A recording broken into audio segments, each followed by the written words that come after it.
Well, hey, folks, welcome back to another edition of the Marketing Box podcast. Today, we have a special guest, Michael Rosamond from Fully Promoted. It's going to be an exciting podcast, guys. We're going to talk about merch. We're going to talk about branding. We're going to talk about promotional items. So, man, I'm ready for a learning session right here today, Michael. How you doing, man? I'm very good. Glad to be here. Yeah, maybe you can tell the audience a little bit about you, just give them an overview of what you do, where you've been, and then we get on with it. Sure. Resident here in Mandeville, married 20 years. God gave me two daughters because he has a sense of humor. And I own a business called Fully Promoted, as you said. Had that business since 2015. Serving corporate clients really around the country with the core of our business here in the Louisiana region. Prior to that, co-owned a healthcare software company, did some merger and acquisition work, and spent about 20 years in the corporate world. Last job running sales and marketing in North America for a division of the company that makes M&Ms and Snickers and some other fun products like that. Oh, wow. Where are you from? That's a tough question. I'm a military brat, born in Washington, California, Tennessee, Mississippi, Japan, back to Mississippi. Everywhere, yeah. You've seen the world. What's your favorite place? Wherever I happen to be. Yeah. Honestly, yeah. Yeah, so they've all been good. Yeah, everything, kind of everything in its time, yeah. Yeah. Well, you're in an exciting business right now, man, because never has merch and promotional supplies and all been more innovative than they are now. There's lots and lots and lots of different options out there. And we actually happen to be at MarketingBox getting ready for this launch. We're in the market right now. So This is going to be great because I got a lot of questions. Good. I'm going to say something today, right? Yeah. So so we're a SaaS company. Let's use our example. We're getting ready to roll out a big product launch. How does a company go about? We know we have our marketing plan, we have our outreach plan, we have our list, we have our trade shows, we have all these things. The one thing we don't have yet is merch, and just because I've never really done it before. So, where should we start, and what are the right questions that we should be asking to make sure we get the most out of whatever we decide to use for promotional items and merch? Well, you've already done the vast majority of the work. So merch is just a slot in your marketing, in your channels, really. So we work with ad agencies, and they'll present their print strategy, their digital strategy, their broadcast strategy, and they'll have a merch strategy. Yep. Right? So merch is just a component of your overall marketing campaign. Exactly. Yep. Right? So when you talk about omni-channel, merch is just another channel.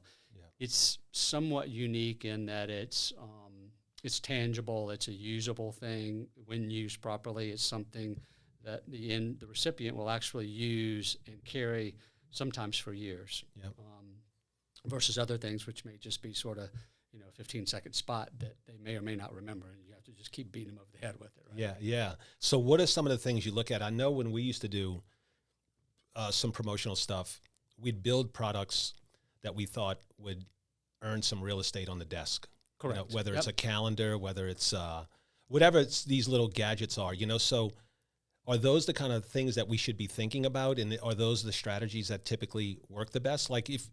Unpack, what are the different strategies, starting at the little gadgets, you sell the little foam balls and the pens and, Well, I would start where you've already started, right? You've got your marketing strategy, your positioning, kind of what your USP, your unique selling proposition is, right? Who you want to be, who your target audience is. That's the first place we start, is give us all that stuff, right? Okay. Then we understand that, because like you just mentioned, the stress balls, right? Yeah. Everybody does stress balls. Everybody does pens, cups, and koozies. Yep. So how is that going to differentiate you? It certainly has its place, but we are big believers in products with a purpose. Utility, right? with some utility. So our audience, so let's just take our audience as an example. Okay. It's going to be small businesses, right? So we're going out to businesses that say have 10 to a few hundred, 500 employees, right? So where would we start? What would be a good, so we have our branding, we have our positioning, we know who our customer is. Now we want to put something in their hands that are going to ultimately start to bring them back and looking into who we are. So this is for prospects, not current customers? Prospects. Right. And this will be presented whether you trade shows or you... Could be in direct mail, could be in a direct mail piece. Right. It could be, any of those kind of things, Right. So you mentioned one thing already, which is call it the use case or place of use. So 3 big areas. Desks, that's great real estate, especially if you're business to business. Kitchens, even if you are business to business, things that go in a kitchen stick around for a very long time and get very visible. And the car, right? We all spend a lot of time in our car. So like one of our things we use a lot for self-promotion stuff is car coasters.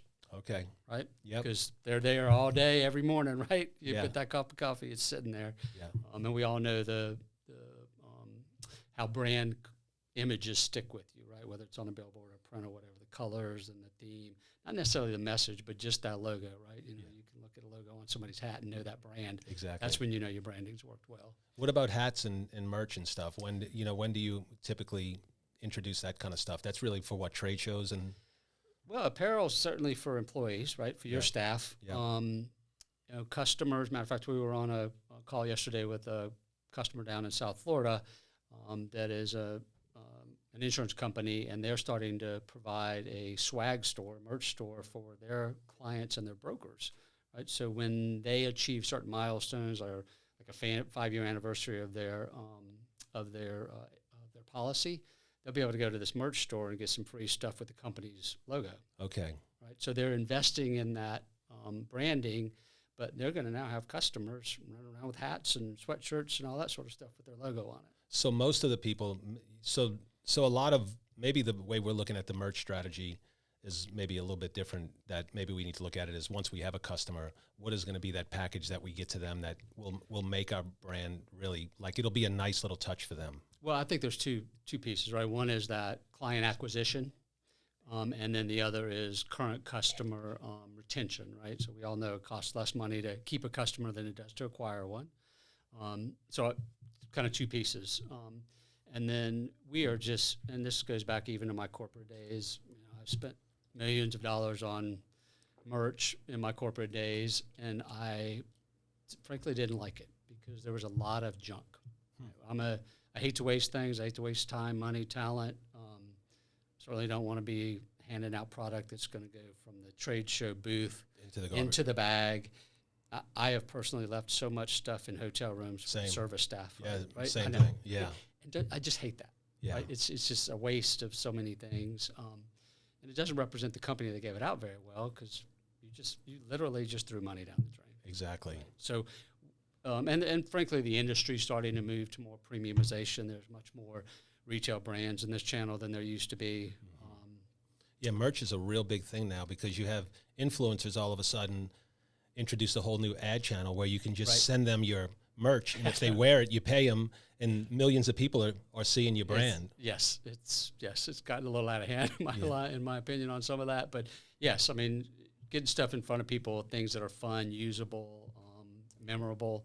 Thinking outside the box too, because the traditional channels, I guess, we have all those nailed down, but there is a real opportunity, like, with this whole influencer thing, because I guess it's just like paying for ad impressions. You're paying for impressions just through somebody who has an avid following. Right, absolutely, and cost per impression, right? Promotional products, merch has a very good cost per impression because they stick around for so long. Right. I personally have a jacket that I wore in our recent cold spell that I got in 2007. It was for our national sales meeting that I happened to be running, and we bought a very nice product at that time. And here I am, 15 years later, I still wear that jacket because it's a good quality jacket. Now, the logo on it is outdated because it's been rebranded twice since then. Yeah. But the jacket has stuck around for 15 years. Yeah. I mean, I don't think a billboard's been around 15 years. No, it's just kind of like a good hoodie, man. The more you wash it, the better it is. Or that favorite hat that we all have, right? That you wear, and it's, your wife's probably like, yeah, it's time to get rid of that, but it's still your favorite hat. Yeah, I'm still wearing a ClickFunnels T-shirt to the gym. So I'm rebranding all that stuff for one of our competitors. I'm wearing their T-shirts to the gym because it's comfortable. Right? Yeah. Yeah, it's funny. My daughters play volleyball, and the youngest one's on a new travel club, and they've just rebranded, and they're like, look, we will cover up your old logo with our new logo for free because we don't want you running around with an old logo. Oh, come on. Right? So, I mean, branding's everywhere, right? It's interesting to see, I'm trying to get this whittled down to what is the best tactic for us, you know. So we get a customer. Let's say we sign up a customer. Yep. We got $10 to spend maybe. Is that a good amount? Depends on what you're trying to do with it. Yeah. So, but including like what should you cost into, or what should we be thinking that, hey, it's probably going to cost this much per unit to send something out that's pretty nice? Yeah, I think it really comes down to, right, are you trying to acquire a $10 customer or a $10,000 customer or a $10 million customer, right? So there's an return on that investment, right? Spending $25 on somebody who's going to generate $10 revenue for you is not a good spend. Right. $150 on somebody who's going to spend $10,000 with you is a really good. So that really, you look at who are you targeting? What is the opportunity, the lifetime value of that customer? Right. And absolutely. what part is this going to play on helping that customer stick? Correct. And how does it help you convert? So my good old corporate basic training was, activity and conversion. So what's your marketing activity? How much of that converts to revenue?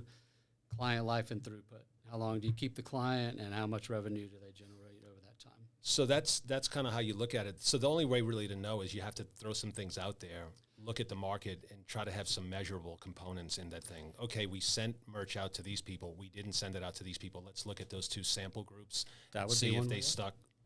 Yeah, and you can do things now, right? You guys are great at this kind of stuff with omni-channel, right? Let's put a QR code on there or some sort of actionable thing on our merch. Yep. That then drives into something that's much more trackable, right? Gotcha. So like a landing page or, a campaign, some sort of incentive or something, like, hey, we just sent you a hat, and if you enter or give us a review or do whatever, we're going to, you're going to enter into a drawing for something that's much bigger, right? Then you have a trackable component to that merch. Gotcha. So you're delivering the merch, but there's a whole strategy behind the merch to Correct. get them engaged, to get them to interact, whether it's answering a few questions maybe about whatever, that's going to give you better insight. That's right, because too often in our industry, right, you give somebody something, and take my jacket example, right? Yeah. They don't know that I still have that thing 15 years later. Right. But it was something that was useful and good spend for them at that point, but they kind of lost the trackability of it, right? And you guys know in your business, right, being able to kind of follow the customer or prospect through the process is very valuable. Yeah, so Mike, we kind of got to think about this too, because introducing a QR code and all that, there's lots of possibilities that we could do with this. Yeah, I know, it brings up other ideas for other businesses, like how we talked about having the personalized QR code on everybody's T-shirt, and we call it the personality, that actually, so they scan it and it actually has a video of the person or something kind of unique to them, but don't steal that idea if anybody's listening to this. But I think it's going to be a little bit challenging, as far as what we're trying to do, trying to make a unique statement that's going to stick. And that's kind of why we wanted to kind of brainstorm with you, Michael, just because we know you've been in the business. You've probably seen crazy ass things that we might be able to even kind of implement. I mean, obviously you got your typical golf balls and all that stuff for people that are maybe high end. Right. But then what, because it's not everybody's that's a business owner is a golfer. So you're going to have to kind of fit it to where they're going to need it. And have, we're going to try to have fun with it, obviously. Yeah, right. And you want it to be, again, I talk about products with a purpose. You want it to be useful, right? No offense to all our Mardi Gras fans around here, but those beads that go from China to the warehouse to the float to the hands to the gutter. Yeah. Right. That's fun. I love it. But that's also wasteful, right? So we don't want to do that in our marketing spend. And I go back to, it is part of your overall marketing strategy. So a friend of mine was the ad executive of the year last year in New Orleans from the Addies, and his agency actually won the best wearable, right? So wearables or merch is a category in the Addy Awards, just like it is for the best TV advertisement or the best print ad, right? So including it in your overall marketing strategy as just a channel, as you said, that's how it should be used. Now, I wish that was the case for all marketing people. We're still going through some education with a lot of people, even some very large clients. It's often the very last thing. I bet it was the last thing you guys thought about. It is. Yeah. It is.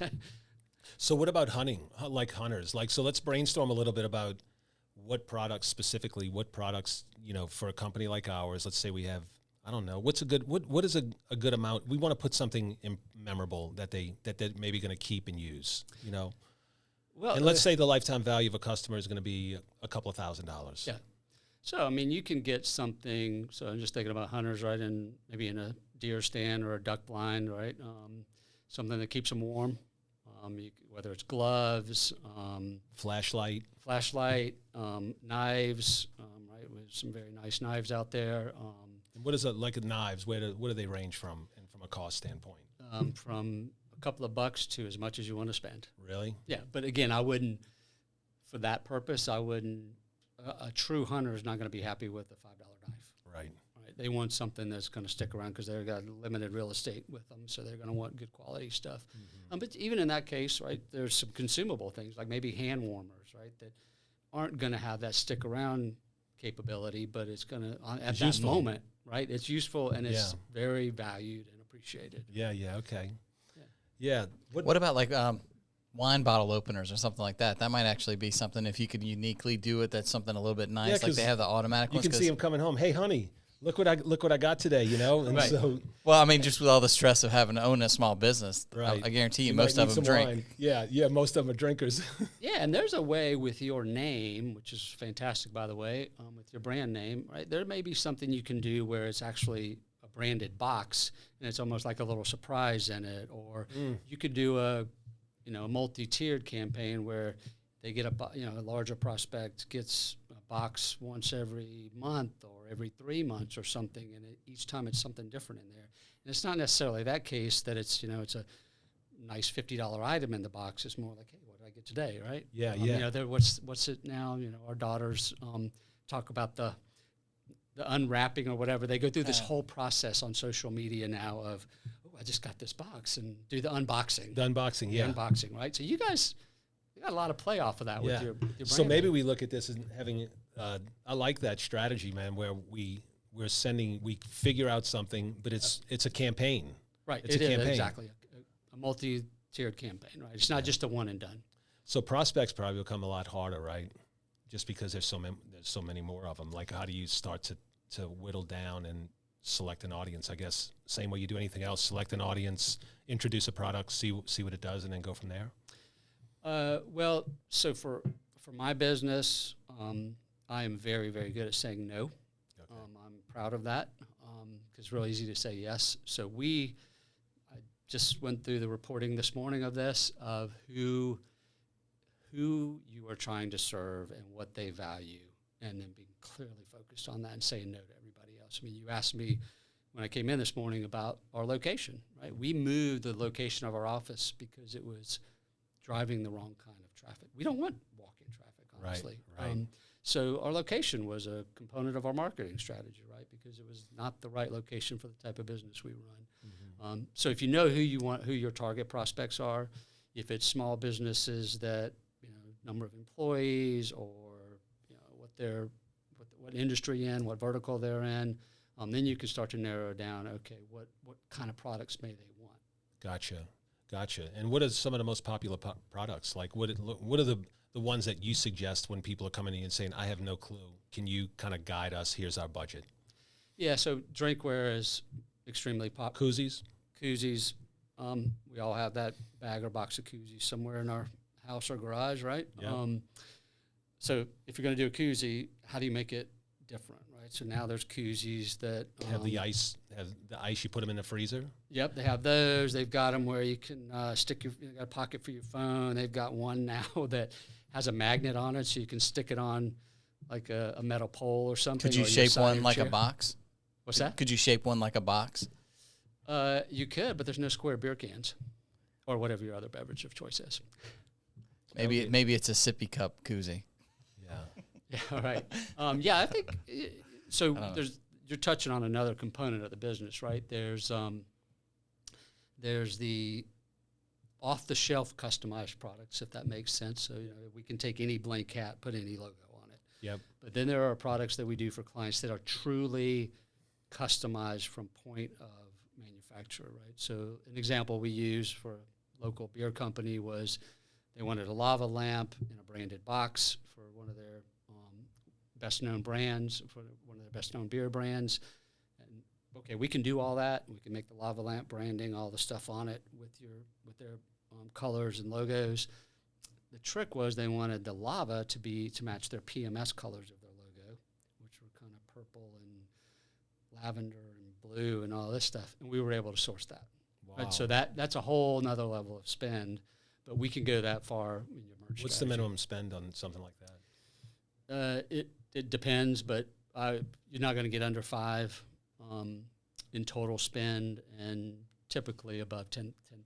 So on the little box idea, we would just get boxes made, right, manufactured. And Yeah. Boxes are not that big of a problem, right? Because that's the same form. You just tell us shape and size and what's going to be printed on it. And we made actually custom boxes for Sales 360. We were sending out all the direct mail stuff. I mean, it wasn't necessarily custom boxes, but you printed on the outside of it. It was already preset size. So as long as you kind of stick with current templates that are already there and kind of design on them, you're going to save. There's going to be a cost value in that deal. So you're going to have to figure out with that strategy that we're talking about what's going in the box, and then finding the size boxes that you want, and you buy them in bulk. So that if we were going to do something that maybe it's like what you said, even like the first time thing, to keep people even on there for a little bit longer, reminding them of what they have every month or every 2 months or every 3 months, they get a new box package that has something as a little thank you, little cute thing that kind of goes on that might actually be, if it's a wearable, it could help promote our stuff outside of them. Gotcha. You know, because it's almost like with Facebook, how you kind of target like that lookalike audience. Yeah. You're targeting the friends of the people that are using your stuff. So if they're carrying around that koozie, it's not for them just to look at, or that T-shirt, it's not just for them to look at it. It's everybody at the gym or everybody that's drinking with them. Or if you give them multiple koozies, then they're sharing them out. So it becomes a little bit of an influence kind of play. Yeah, there's no shortage of opportunity. Literally, our catalog of products is over 1 million, right? So that's a good and bad thing. Yeah, that's the problem. When we start to look at this, it's like a big ocean. Like, where do you start? Like, we want quality hoodies, we want quality T-shirts, we want, where do you start? So there's no shortage of options. Yeah. So from a customization standpoint, literally, if you design it, you guys can fulfill it, basically. Absolutely. Yeah, and that's the 5% of the business, if you will. Yeah. The most of it is sort of that mass customized stuff. Okay. Well, what other things should we be thinking about? Don't forget about it. It is an important component of a marketing strategy. As I said, I co-owned a healthcare software company in Pennsylvania, and we were just this little teeny, really, really teeny tiny component of this big industry. Like, we went to these national trade shows, and the Siemens and Cerners of the world would have $1 million booths at these events, right? And you're talking, I don't know what size, 100 by 100. Just ridiculous sized trade show booths. And we're in our little 10 by 10, right? And I'm like, there's no way we're going to get noticed. So I did a campaign. Again, there was merch, but I didn't think about it as merch at the time. So we hired some local actors, if you will, to walk around with shirts that had an interesting little slogan on them. I got in a little bit of trouble because we weren't supposed to do that, but we got tons of attention. Wow. Drove a ton of traffic to our little tiny booth because people are like, what is that? Who are these people? Right? So you can use it in, as Mike was saying, some sort of innovative, unique, different ways, even though it's just a T-shirt. Yeah, if you're creative with the T-shirt, it attracts a lot more eyes. That's it's all about kind of gaining eyeballs and creating that interest. We do that all the time. That's what kind of piqued, the whole Sales 360 and the whole marketing realm of how to drive response, create engagement. That's kind of how we're going to have to be creative in it. If it's not necessarily an innovative, custom, piece itself of swag, maybe what we put on that swag becomes a custom way to kind of attract that attention. Or to interact with us, like with the QR codes are a great idea. Yeah, that's even like things on your phone, right? You can have the little pockets, pop socket sort of stuff, right? What about the little magnets that go on your dashboard? You put those the sticker. Yep, you can do those too. So cars, like I said, cars, kitchens and desks, right? That's great real estate. That's where you're trying to get the real estate from. Yeah, if you want frequency of visibility, right? What's the biggest deal? What's the biggest deal you've sold so far? So we don't talk about deals. We're very, very focused on clients. Clients, yes. Okay. Because deals are Deals, right? Deals to deals. Yeah, we are very focused on client. So our largest client will spent in 2022 just under $300,000 with us. Holy moly! Just on merch. Just on merch. And honestly, we're not their exclusive provider. Wow. So when I was at Mars, right? I mean, there's the little M&M guys you may have seen every once in a while, right? Yeah. In a year, we'd spend, and I wasn't on the candy side, the confection side of the business. We would spend millions of dollars on merch. Wow. Yeah, because if you're a consumer branded company, merch is a pretty big deal. Yeah, I don't think a lot of people have adopted this as a marketing strategy yet, but I think it's really starting to pick up steam. It seems like to me. It is definitely the industry coming out of COVID. Honestly, 2022 industry wide was phenomenal, and as it was for our business. Yeah. What's the coolest client you've ever worked with? Ooh, great question. Coolest client. So I am not an influencer. I am not of that mindset. So I tend to be sort of the boring corporate guy. So coolest, I'll tell you the one that we're working on right now that I think is the coolest, and it's a pet insurance company. Right? We're working with several pet insurance companies. Really? Yeah. We should talk. Yeah, and the way they kind of position themselves is pretty cool, and it's kind of younger, a little, What are they doing? Product-wise? Yeah. That's the conversation we're in with them right now, honestly, is we just had a call yesterday with 3 of their marketing people and their president. They kept the CFO out of that conversation. They're talking to him on Tuesday because they're trying to up their game in this because they've been, frankly, doing koozies, hats, and some other, really kind of lower priced item. But then on the other end, they were doing, for their larger brokers, they were doing a very nice custom box with high dollar, stuff in it. Mm-hmm. And they were having their employees do it in their corporate office. Wow. Right? So they're looking to move to consolidating all that under one provider, which would be us. But just the way they go about their self in the market, right? Pets are, pets and kids, right? Yeah. Oh, it's cool. It is fun. It's interesting. I think that the lava lamp project was really cool because that was unique. Yeah. And then, we've done, we did an event with a casino where it was for their high rollers, and it was kind of like a shopping spree. Mm-hmm. And that was a case where there was actually no logos on the products that were being given away.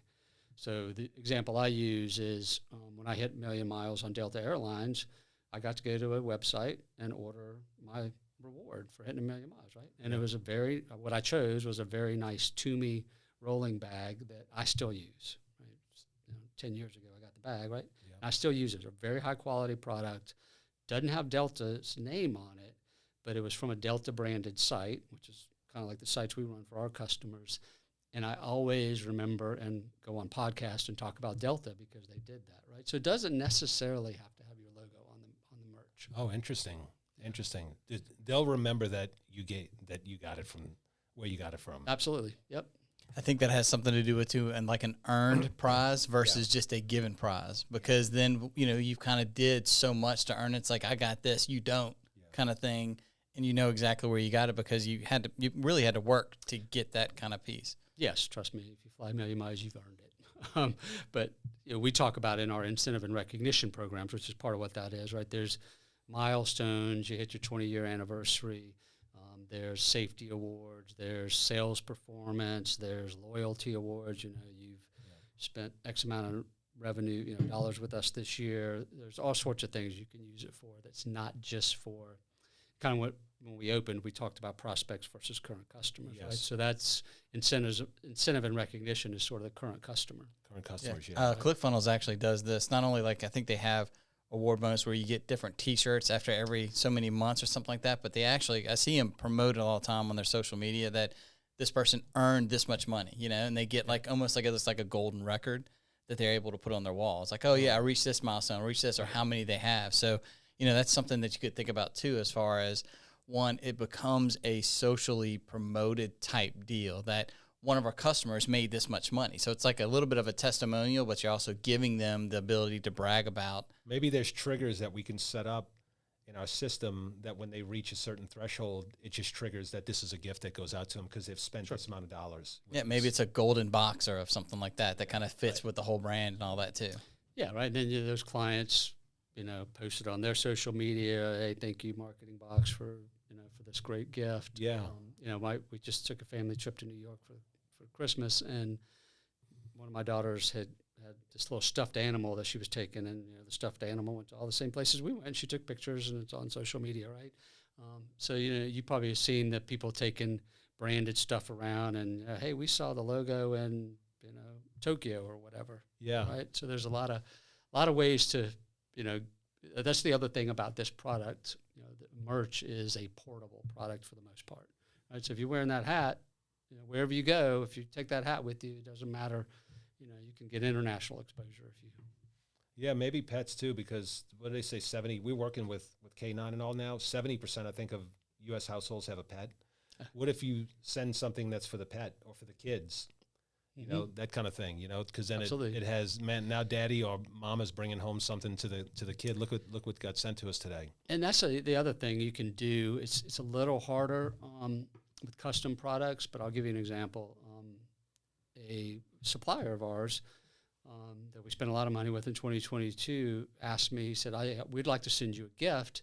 Can you tell me a little bit about, what you like to do personally and anything you're comfortable sharing about your family? So I told them, 2 daughters like to do outdoor stuff. These are the things they like. This is what my wife and I like to do. And they sent me some gifts that matched with what I had told them. Right? Wow. So some stuff we could use outdoors. They sent some AirPods for the kids because the kids like to listen to music and watch TikTok and all those sort of things, right? And I'm like, well, and it didn't have a logo on it again, but I'm like, hey, I'll remember that they took the time to know me and understand me and then gifted me something. Yeah, that's pretty cool. So another part of it has got to be seasonal, I would imagine. That's something we need to probably think of is, whether it's, we've had a lot of success sending out king cakes. Now I know that that's a big, every time we send one out, man, it's like they call right after they finish eating it. Absolutely. Especially if they're not from around here, right? Exactly. Yeah. So that's kind of what we do right now. So maybe some seasonal things we can look into doing too, just around the holidays. Absolutely. But I like the whole, when the customer meets a certain threshold, that you honor them, right? It's recognize them, you recognize them too, because man, that goes a long way for businesses. What about small businesses? Like, do small businesses ever integrate like a local restaurant? Do those guys ever have a merch or a strategy here locally? Is anybody here doing it? Yeah. So I don't know that they're open yet, but there's a new chicken restaurant opening here locally that we know the owners of, and they've utilized us for some things.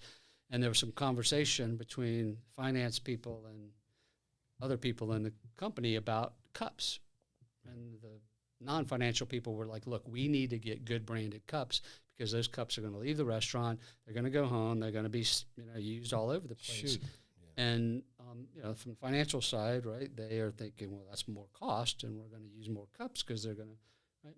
They went with a good branded cup because they understand, especially as a new business, that exposure is big time. Yes, big time. Yeah. And in that case, they actually have a little bit of an edgy tagline that kind of can get some recognition as well. They're not open yet? Is it a new franchise coming here? It is a new business that, they've got some pretty good growth plans. Yeah.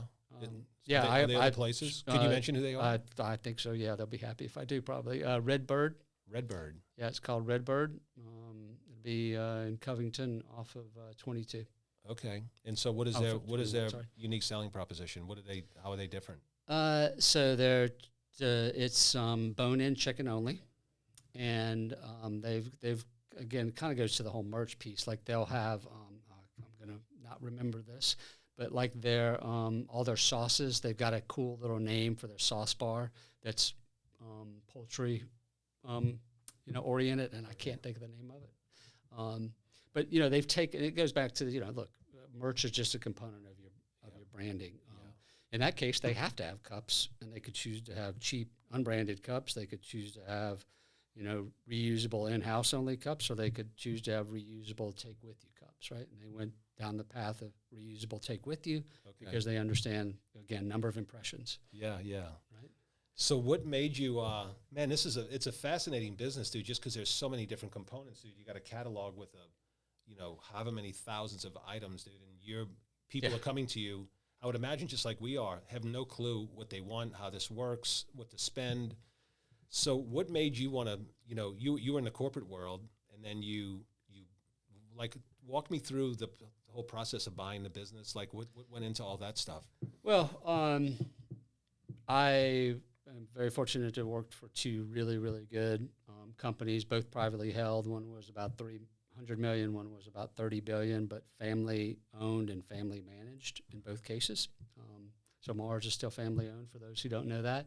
Some very interesting commonalities between core values and the way they ran those businesses. I learned a ton of things, got to work all over the world, met some extremely smart, fun people, have friends all over the place. But I also watched some of my mentors and other people that I respected who said they wanted to do other things in their life, business-wise, and if they didn't do them by the time they were 40, they were not going to do them. Interesting.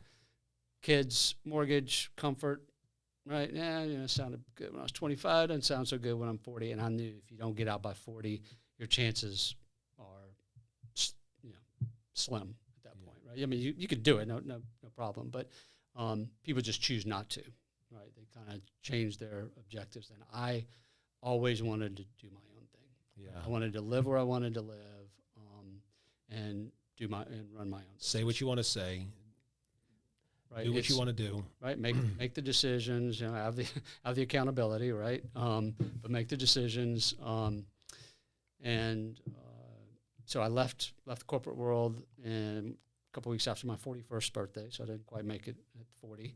And really spent my time. I knew that I wanted a business to business, recurring revenue with significant growth opportunities. That was the template. That was the template, right? It's kind of like I said, I'm very focused on the type of client we want, who we want to serve, and how we want to serve them. So I was very focused on the type of business I was looking for, right? So that knocked a lot of things out, right? Didn't want to be in restaurant business, didn't want to be in retail. Nothing wrong with those businesses, it just wasn't right for me. So I looked for a very long time. How long? So really from 2012 to 2015.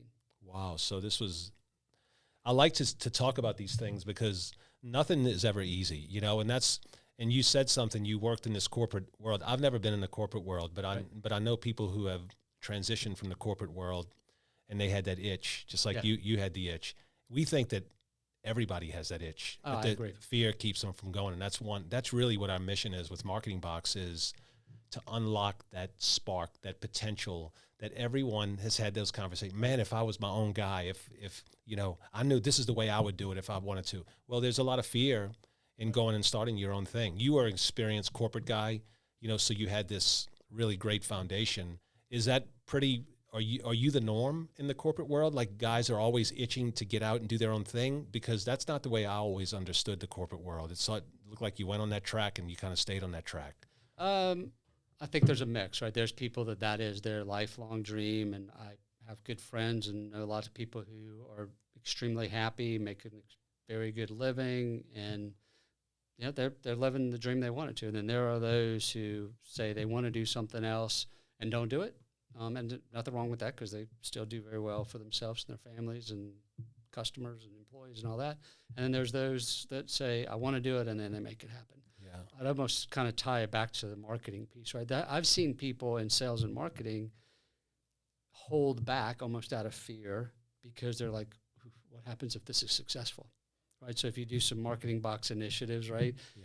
And then the prospects start flowing in. It's kind of like that old joke, right? Oh, shit. Right? Oh, yeah, the dog who's chasing the car, and they caught it. Now they don't know what the hell to do with it. Right. I'm of the mentality, let's chase the car. We'll figure it out. Okay, gotcha. Right. So that was always you. Did you always, through your mentors, obviously these mentors had an impact on you. You decided that you had this date at 40. Hey, I got to make a move by 40. Is that when you made your move? It was a couple of weeks after my 41st birthday. But I will say that there's some good and bad to this. Like in management teams and senior leadership groups, I was always the one who kind of was the rebel and not intentionally, but I'm just like, I call it out. You had that inside. You had that little. You didn't like to walk the line. I'm going to be honest with you. Yeah. So, I had to butt heads with a lot of people over that. I had a lot of people who respected me for that, and a lot of people who didn't respect me for that. But, I had no, just no patience for, going after, do the right thing for the employees and the customers and everything else. Take care of yourself. Exactly. Some people are there for, my career progression and how does this make me look, or don't right. Yeah, they lose focus of what the thing is, the main thing. Keep the main thing. Let's make sure employees, customers are happy. We'll figure out the rest of it. Yeah, and customers and employees always want change, right? The way, the 50-somethings like myself, what they want in their work environment is very different than what the 20-somethings want in their work environment. Listen, we experienced this during COVID. I enjoy the camaraderie of the office, yes, and the energy of the office. And we have a great team. I love the people that we work with, but man, we didn't ever lose employees. Well, I said, as soon as you can come back to work, we were back in the office. Well, people had gotten used to being at home, and they were productive, and they knew they were productive because we have good people. And we lost 3 people drawing the line in the sand with this. And then finally, I'm like, you know what? Maybe I need to take a step back and reevaluate this because this isn't going too well. And so we changed our policy. The team comes in on Mondays. We meet as a team, and then they disperse after lunch, and then they work from home the rest of the week. So we get to connect every week, but then, I had to adjust with the times, man, because it wasn't looking good. It wasn't looking good for us. Yeah, and we have a very remote workforce as well, and there's challenges, right, in maintaining the culture and camaraderie and all that. So it's not as spontaneous as it is if you're all in the same building. But one of the things I learned from my corporate days was also I never wanted to be the person who got to I just want the status quo because I'm nearing the end of my career. So it's just, let's make it easy on me as I can. I personally believe no matter where you are, how old you are, where you live, what you do, it's always got to be getting better. Yeah. Always. Yeah. So how did so it was a new business. You start off, you're 41 at this time or 43? Well, so I was, what was I? I was 48 when I bought the business. Okay. 48 when we finally bought the business. So we did this healthcare software business where I was a key investor and partner in that business. Okay. Built that up, and then I became the COO of that. Where we transitioned from founders. What was that product? It was a alert system. So it worked with lab and radiology systems to scrub the systems looking for certain readings, and then it pops up alerts that goes to phones and all these places where there may be, it's called a critical test result, where there may be some combination of factors that says, hey, somebody needs to look at this now. Okay. So it's kind of a plug into larger systems. Okay. And that was a very interesting business, very interesting industry. I thought healthcare's got it all together, and look at how we can do all these great MRIs and CTs and all this crazy fancy stuff we can learn about our bodies today. You look on the back end, the business side of healthcare, and you're like, oh my gosh, really? Wow.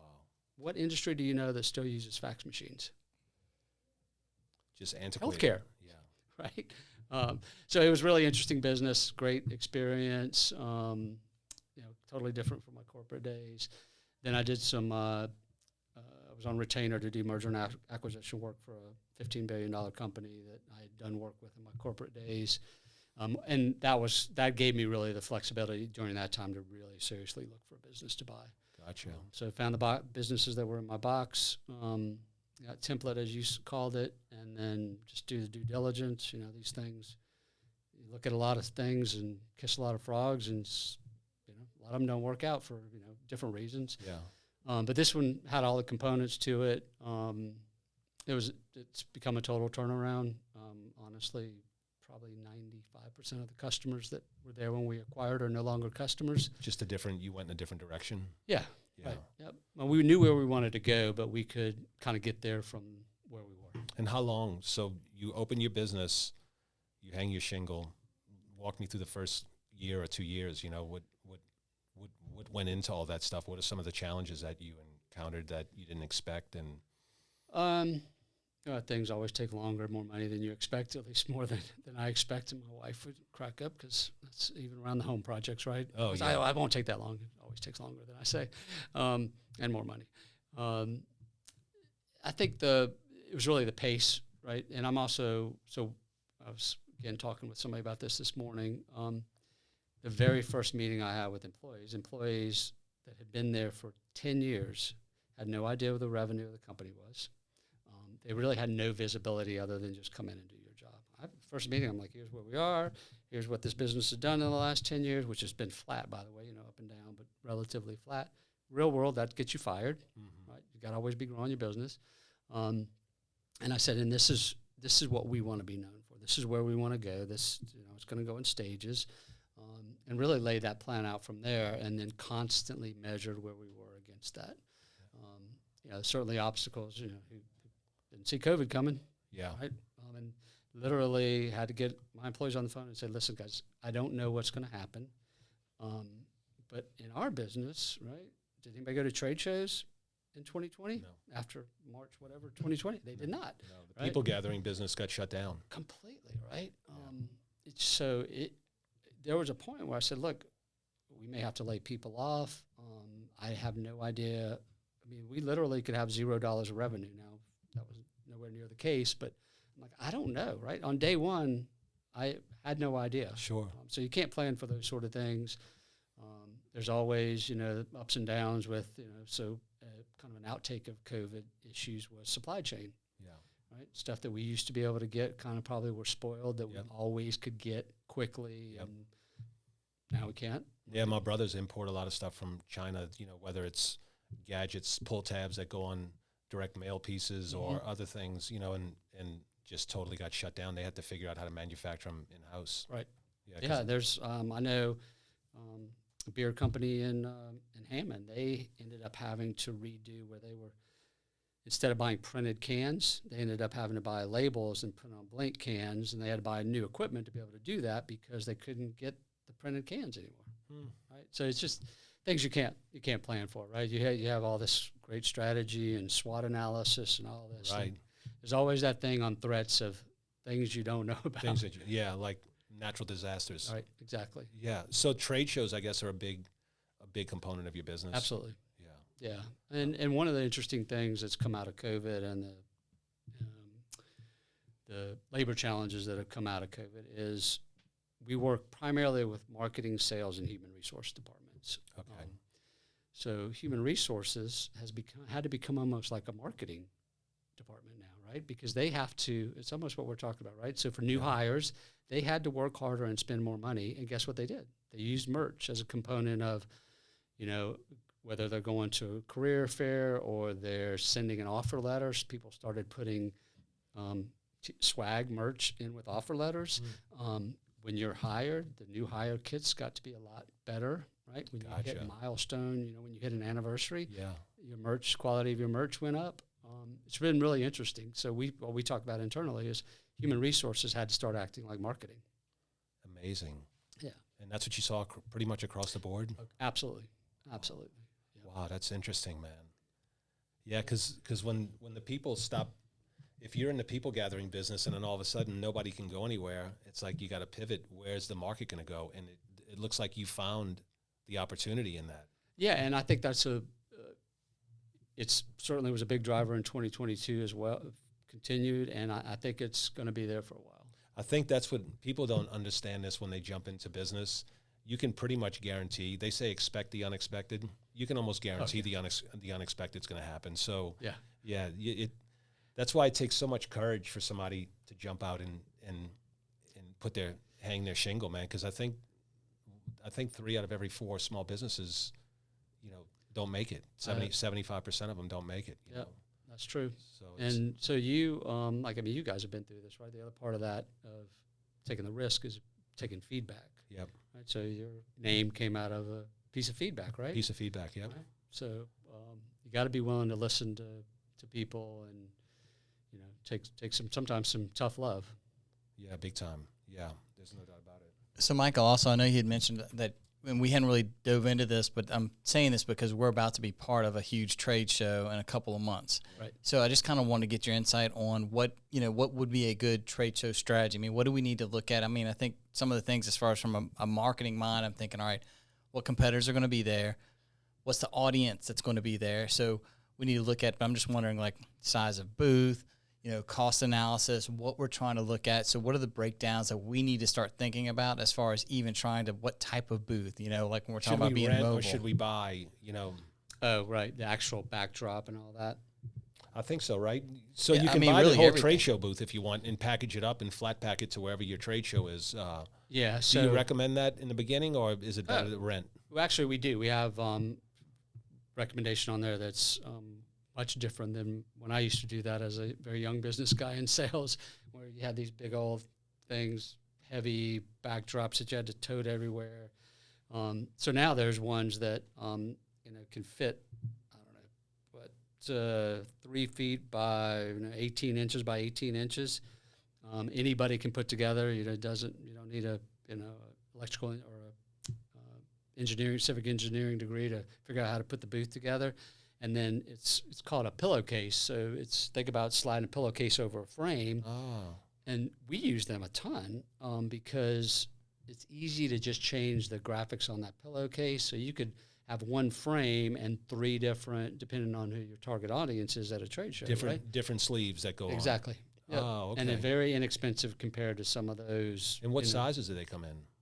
You name it, from probably 18 inches wide and 8 feet tall to, I think the widest is 12 foot wide. So some clients will use a couple of them. They'll use some side by side. They'll use them on the sides. There's a lot of different ways to. And how tall are they? I think the tallest it's either 90 or 96 inches. Nice. So 8 feet. Yeah. So 8 feet tall.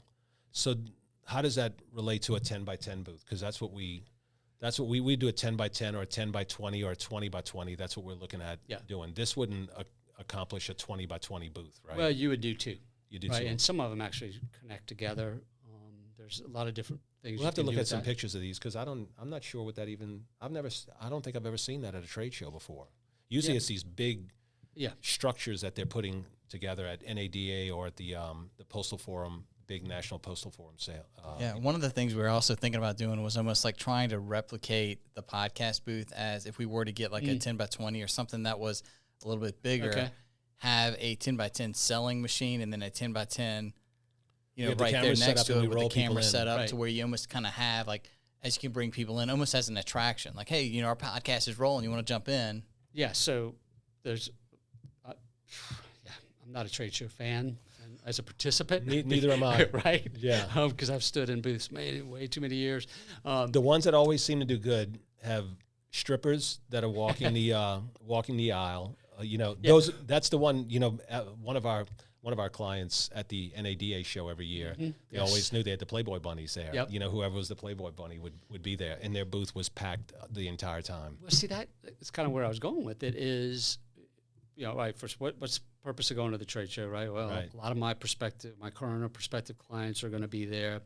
Okay, so it makes sense for me to be there. Now, why do I have a booth? Well, because I want to have engagement with those people, right? Prospects or clients.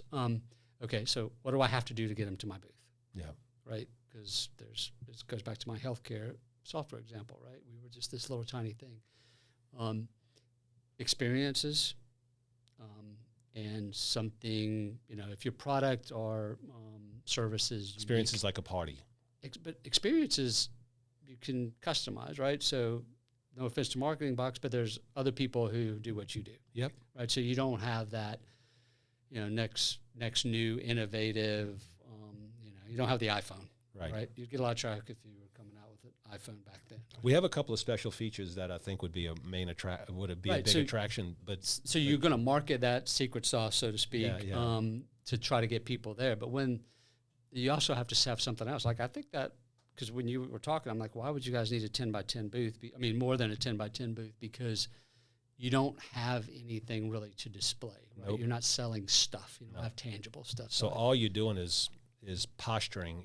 The bigger you go, it's just because you just want to show people you're big.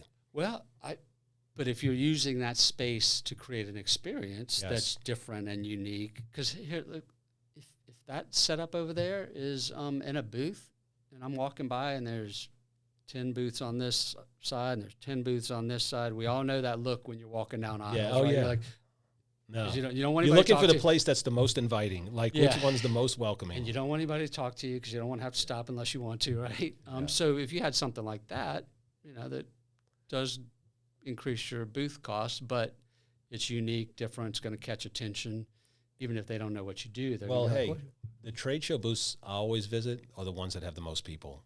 So to me, a crowd makes you go peek in. What are they doing different? Because I just walked by 10 empty booths. Right. So that's why I thought Mike's idea was such a great idea. We set the podcast thing up, man. We bring them in, we clip the content up, we send it to them. Afterwards, they can use it to promote their Absolutely. business. And I know me personally, I'm looking for where's all the people? Because that's where the coolest stuff is. Right. And there's a hook, right? You can do we'll send you back those clips, and here's how to use that clip with some of the tools and resources we provide. Yeah, we can have the QR code. Hey, sign up right here, and then guess what? We have your email. As soon as we get the clips done, we'll send them to you. Yeah, I like it because it's a natural way to generate the leads. Yeah. Because it's like, all right, give us all your information so we can edit this and get it in. Plus, they're going to talk about their business, so we know everything about what it is, so we can really kind of almost see if they qualify as one of our clients right now versus when MarketingBox is ready to go. So it's like I think it's a neat little concept if we can pull it off. We just have I've to seen look it and in see. ADA a couple of times where somebody has had a studio in their booth, and it is a revolving door. There's somebody sitting in a chair the entire trade show from the time it kicks off to the time they leave. And there's a team around, so they always look like their activity. And because you're always filming, it becomes a magnet. Yeah. So we might have just figured out our trade show strategy. There you go. Maybe so. Good. Yeah. Now you just need some merch to Now, include in we that, got our right? trade show. Yeah, so now We we gotta got figure our out how trade to show set up the booth. strategy. Yeah. We got the little cheap little. So what are these? Because the trade show, we were looking at trade show booths. They, the regular ones, 20, 25,000 to buy, 30,000, 35,000. A setup like you're talking about? What would that? What does that typically cost? As little as probably $1,000. What? Yeah, I'm telling you, those expensive backdrops, they have their place for certain businesses. Yeah. But these sort of things, no, it's not necessary. It doesn't have. Some of them actually do have lights inside. There's a lot of different. Kind of what we were talking about with people in work, right? You always have to be open to change. You always got to be getting better.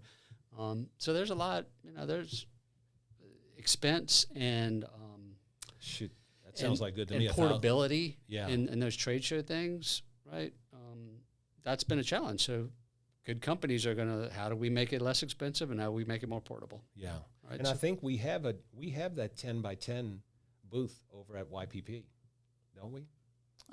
I know we had that huge trust thing that we did with Jericho House. That was it was like a whole construction set every time we went to it. I know me and Jim kind of went and like the day before to put that whole thing together. That was massive. I know we don't have all those pieces, but I think they bought a whole other 10 by 10 that they were using for something else. Okay. That they were using for that new pilot that they were doing. Okay. I don't know if I've seen it yet, but it's supposed to be really nice. But this thing, if it's a good look, man, this is the way to go. Well, you could, if we're talking about like it being a printed pillowcase, you could actually print that the wood look with the MarketingBox neon looking sign. So you don't even bring the neon sign; you just put it up there.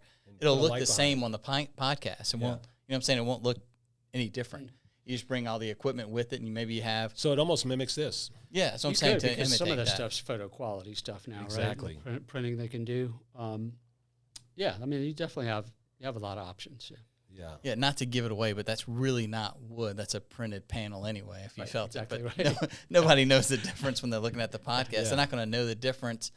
Like the when floors it's in my filmed house are not through. real wood, but they look like real wood. It's just printed, right? Yeah. Yeah. So Mike, what else have we? What else we got? We had a whole bunch of stuff that we wanted to throw in his lap to see the feedback. Have we missed anything?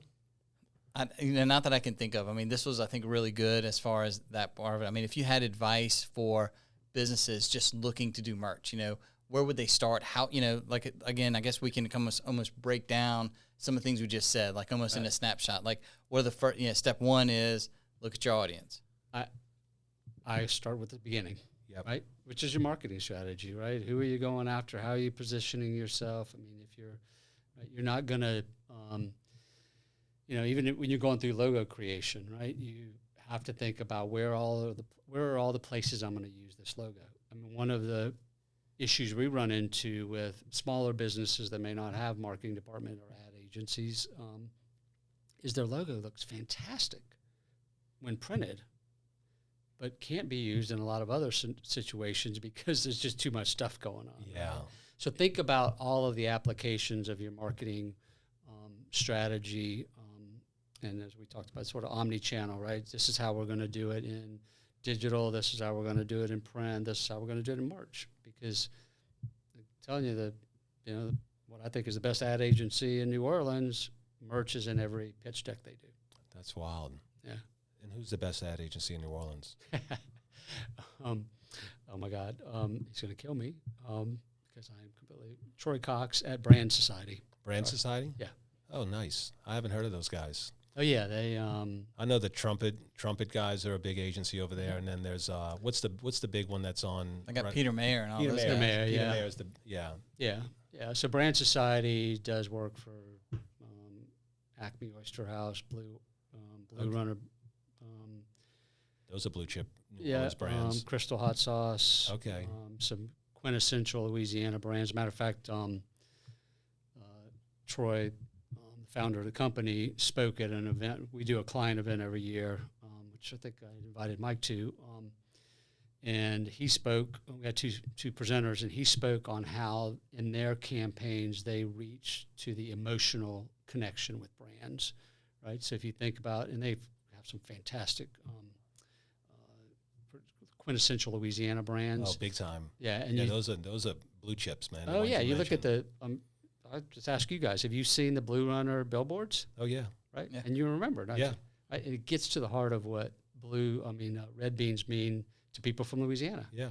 Right? And he did this whole presentation of how they go through with their clients, how they go through what the essence of the brand is, and then work that into the marketing campaigns. Interesting. So what is some merch that they would use for the Crystal Hot Sauce and beans? Is it like the koozies that look like Crystal Hot Sauce? And so we didn't do this work, but they, for Jazz Fest, I think and I may get the number wrong, but anyway, they did some T-shirts that they were just giving away. Fairly simple T-shirts, but it was Jazz Fest and Crystal Hot Sauce oriented, and they ran out of those shirts like a third of the way through the deal. they probably were well designed. Huh? Yeah, they were well designed. They were wanted, right? Yeah, well, who doesn't love Crystal Hot Sauce? Sauce, yeah. Put that shit on everything. Yeah, right. So, Yeah. it's one of those examples. I mean, it's kind of like the joke about, you go to the basketball game and you see all these people fighting over this really cheap, crappy T-shirt. But it's a T-shirt and you're getting it and it's fun and it's sort of that experience, right? The guy that came up with that, T-shirt shotgun thing, he's done pretty well for himself just by figuring out how to throw T-shirts into a stand. Oh yeah, dude. What about?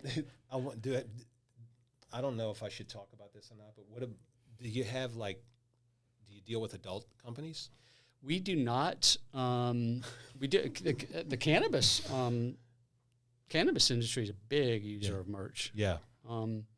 We have never. I'm just making sure that I don't recall any, but I can see a lot of interesting merch applications in the adult entertainment industry. We do have a couple of restaurant bars in certain parts of New Orleans that cater to a certain audience that use a lot of our stuff. Yeah.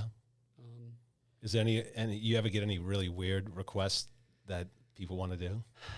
Oh yeah, I mean, in fact, we've had can you do stuff on my panties and I can't think of anything, but some of those restaurant customers I was just talking about, one of them has a pretty sizable, probably about the size of this room, maybe even a little larger. In their bar, they have a store, and we provide a fair amount of stuff that's in that store. But there's stuff that's in that store that we do not provide, nor would know where to get or what it is exactly for. That's interesting, man. Because you know what I'm wondering? I don't ever see that in like small, like a restaurant. man, any restaurant that's been good for a while, they should have a little section carved out for merch with keychains and T-shirts and all those things. That seems like it would be a great strategy for people. Because if you like the restaurant, you design something cool, people are going to just buy it because it's there. I know like a lot of Florida restaurants do that. You know, I mean, like you look at a little, like when we're going through even Pensacola, we stopped at this coffee shop. They got merchandise. Almost every one of these like little mom and pop shops. Like the Cracker Barrel, mini Cracker Barrels or something. You could tell me you didn't have a Fuddpucker shirt? Oh, yeah, I had a Fuddpucker shirt. Right? So that's been going on for a long time, right? Even Barks Root Beer. I have an old Barks Root Beer shirt. Yeah, that's right.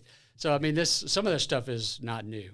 Right. So, yeah, restaurants kind of have a good following, or, I mean, think of even Buc-ee's. Right. You've been in Buc-ee's, how much logoed stuff they have in those places. Dude, it's unbelievable. It's crazy. Yeah, so I don't see any of that around here, man. These guys are missing a big opportunity because, dude, the restaurants that I love to go to, if they had a cool T-shirt, I'd buy it from them. Right. Yeah, and even, look, it's not necessarily for them to make money off of because it's a brand. It's a marketing spend. Yeah, right? They're missing the boat, man. We need to do we need to do one of our little episodes on that, and we can talk a little bit about some things that people should be doing that they're not doing. That, yeah, it's the revenue part of it. Yeah, you probably make some money, but you're not doing it for that. You got billboards walking around all over the city now. Absolutely, right. And you've got customers engaged, and Well, this is all good stuff that we can. One of the things I wanted to do is try to unpack some good content and strategies and ideas that we can give to our audience as we're going, through the podcast. That way, man, as we launch MarketingBox, we're only giving you these things, but we also are filling in the blanks. Hey, these are some things that you should be doing in addition to this, and here's some place that you can actually go to that can serve you and and take care of you and guide you down the right path. Just because if you want to maximize, if 2023 is a year of businesses maximizing their efforts and really working smart, this would be a strategy that we would recommend they implement. I think so. I mean, you guys can, hey, here's MarketingBox. Here's all the things we have in that box, and here's some other things you should put in that box. Exactly. Right. Yeah.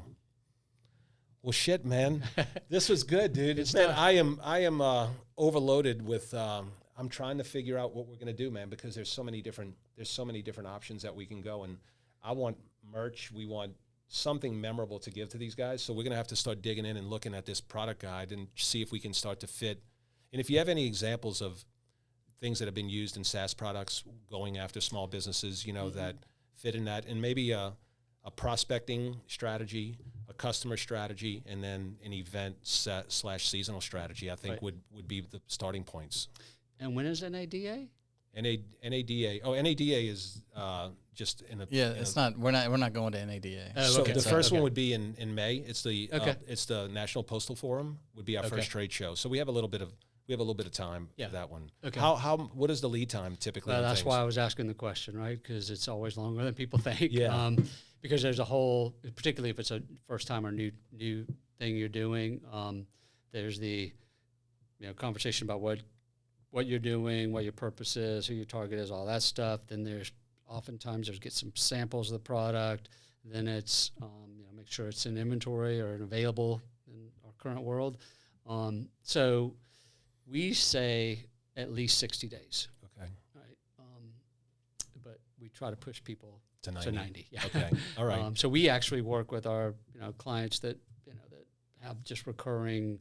They got their national sales meeting, customer conference, these trade shows. We get those on a calendar, and we start knocking on them. If they haven't reached out, we say, hey, we're about 90 days out. We need to be talking about that, right? Because, again, it's often the last thing they think about. Yeah. Right? Yeah. So that's part of what we get paid to do is make sure that they're, it's in the box, so to speak, and that we're not getting in a rush because, Okay. So 90 days. We got a little time, but we got to get on it. Yeah, I would definitely get on it. Yep. Well, cool, man. Well, Mike, listen, man, I really enjoyed having you on today, man. I think that this is a great conversation. I want to, before we break, why don't you tell everybody how they can get in touch with you? First of all, maybe the type of business, if you're a certain type of business, how they can get in touch with you. And, sure. And, yeah, man, let people know, because hopefully people watching this, maybe you pick up a couple of customers. Okay, awesome. So sales, SALES at FP, so like fullypromotedcovington.com is the email address, website fpcovington.com. Learn a little bit more about us there, as well as search some products. and 985-624-9718. What about socials?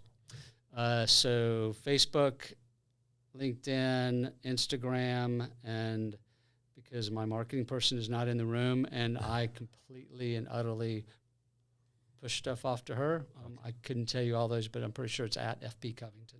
At FP Covington on Instagram? I'm pretty sure, yeah. And then Fully Promoted Covington on LinkedIn and on Facebook. Yeah, just go to Google, search Fully Promoted Covington, and everything will pull up. Mike, you got any closing statements or anything closing for Mike?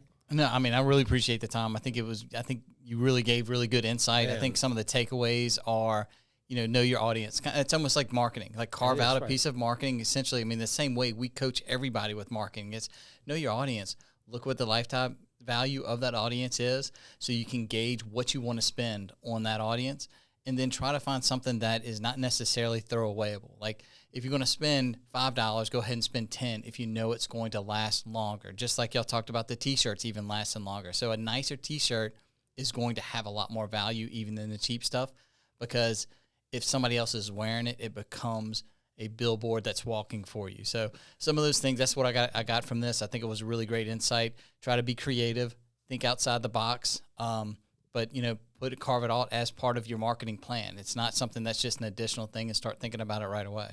That's it. Absolutely. Yeah. Well, shit, Mike. Keep doing it, brother. Congratulations on your success, man. I'm glad we had an opportunity to come in and meet with you today. Yeah, I appreciate the time. Look forward to seeing what comes out of the box here. It's coming pretty soon, I hope. It's coming soon, brother. What's the ETA? Q1. Q1. Awesome.